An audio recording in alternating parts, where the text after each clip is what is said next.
If you're 65 or older and thought your Social Security would finally be tax-free, I have some disappointing news for you.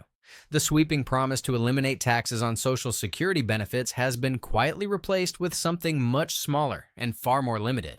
In this video, I'll break down exactly what's happening with the new Social Security tax legislation, who actually qualifies for the $6,000 deduction, and why this falls drastically short of what was promised during the campaign. Stay until the end, because I'll reveal alternative proposals that could put significantly more money back in your pocket and explain the critical timeline you need to know about. Welcome to Financial Area, where we cut through the political noise to bring you the real facts about your money.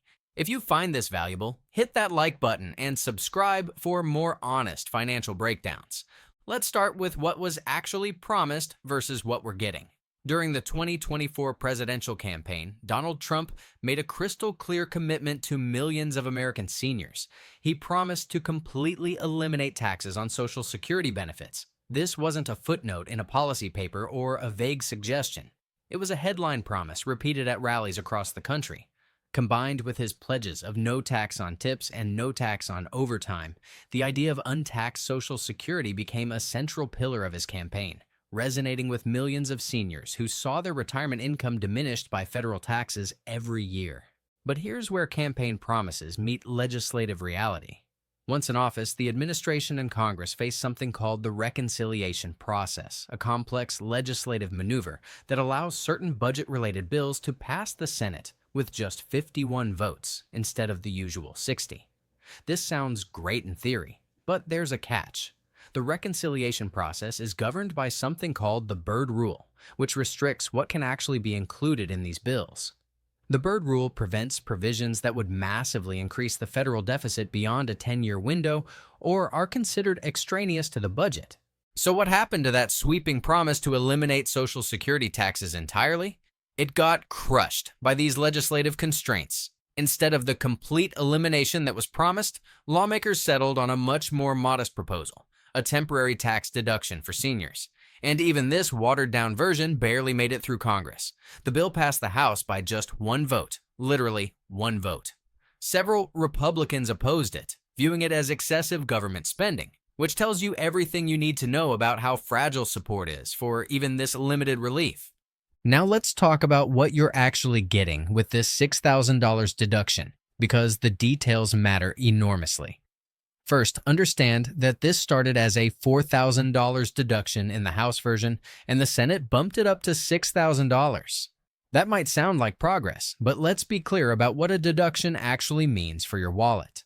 A deduction reduces your taxable income, not your tax bill dollar for dollar.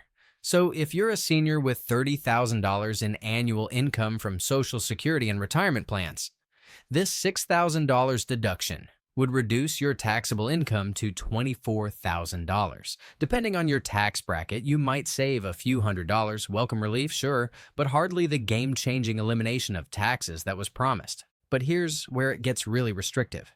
To qualify for this deduction, you must be 65 or older. Think about that for a moment.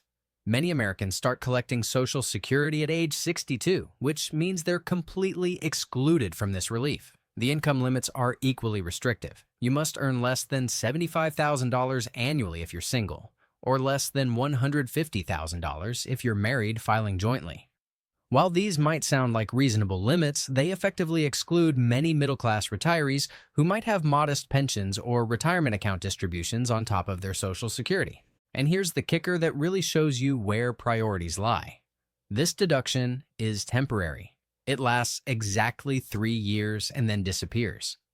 Compare this to the tax cuts enacted in 2017, which are being considered for permanent extension and disproportionately benefit wealthy Americans.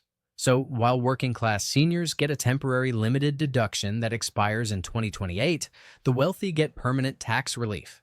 The message is pretty clear about who Congress thinks deserves lasting help. Let's put this in the broader context of what's really happening with tax policy in America. This bill, as currently structured, is estimated to add $2.4 trillion to the national debt over 10 years. Now, you might think that's worth it if it's helping seniors, but here's the problem. The bulk of that spending isn't going to the $6,000 senior deduction.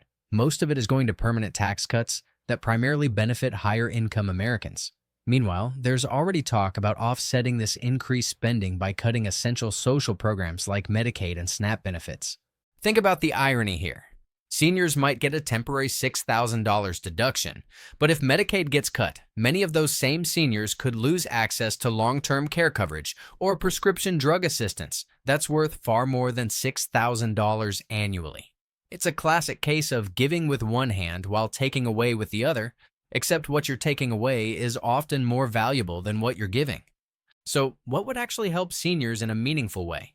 Let's talk about the alternatives that policy experts and advocates are proposing, because they're significantly better than what's currently on the table.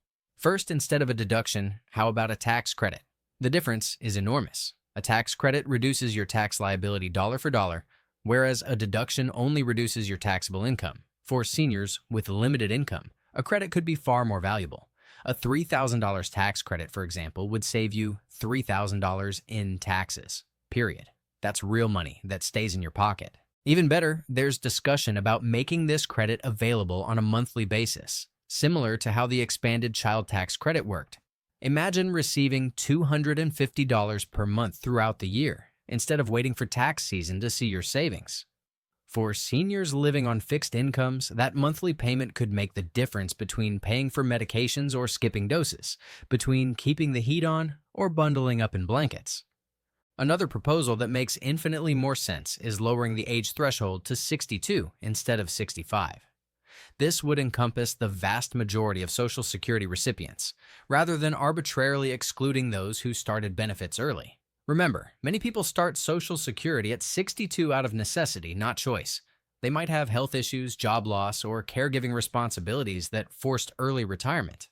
These are often the people who need tax relief the most, yet they're completely excluded under the current proposal. Here's what you need to understand about where this legislation stands right now and what it means for your financial planning. The Senate is currently reviewing the bill and may make additional changes before voting. Any amendments will require the bill to return to the House for another vote. Given that narrow one-vote margin in the House, significant changes could kill the bill entirely. There's a very real possibility that seniors could end up with nothing at all if the political dynamics shift. But let's say the bill does pass in its current form. You need to understand exactly how this affects you personally. If you're 65 or older with income below the thresholds, you could claim this deduction for tax years 2025, 2026, and 2027. That's it.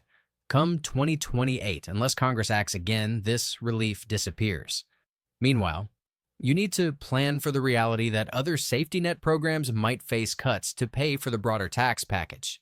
This is why staying engaged in the political process matters so much. The fight for meaningful Social Security tax reform is far from over, and your voice counts. Contact your representatives and let them know that temporary limited relief isn't what was promised and isn't what seniors need. Push for permanent solutions that actually address the financial challenges facing retirees. The bottom line is this: the journey from campaign promise to legislative reality has been a masterclass in disappointment. What started as a bold commitment to eliminate taxes on Social Security has become a modest, temporary deduction that helps only a fraction of seniors for only 3 years.